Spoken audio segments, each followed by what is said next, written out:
네, 무한 제주항공 여객기 참사 원인 규명에 핵심적인 역할을 할 비행 기록 장치가 미국으로 떠났습니다.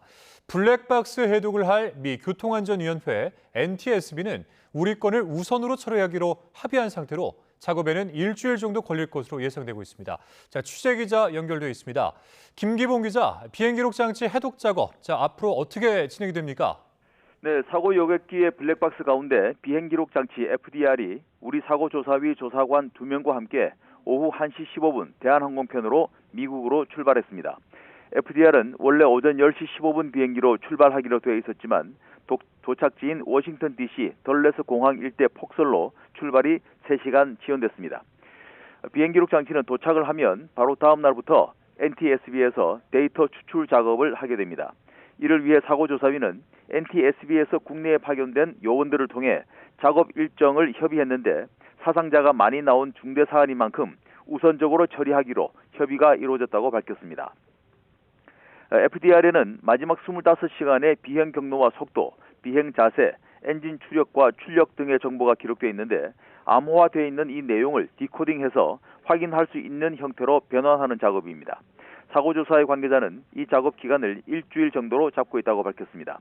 국토부는 또 다른 블랙박스인 음성기록 장치의 내용으로 녹취록 작성까지 이미 끝낸 상태여서 비행기록 장치 해독이 마무리되면 종합적인 판단이 이루어질 것으로 보입니다. 네, 그리고 블랙박스와는 별개로 오늘 사고 현장에서는 어떤 조사가 이루어지고 있습니까?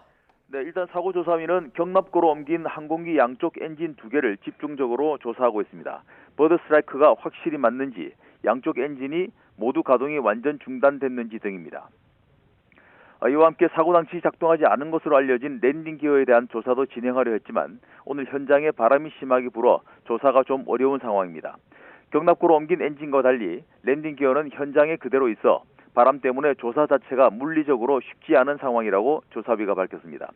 조사위는 주 날개 등에 대한 조사도 병행하기로 했지만 이 또한 오늘 기상 여건 때문에 여의치 않은 상태입니다.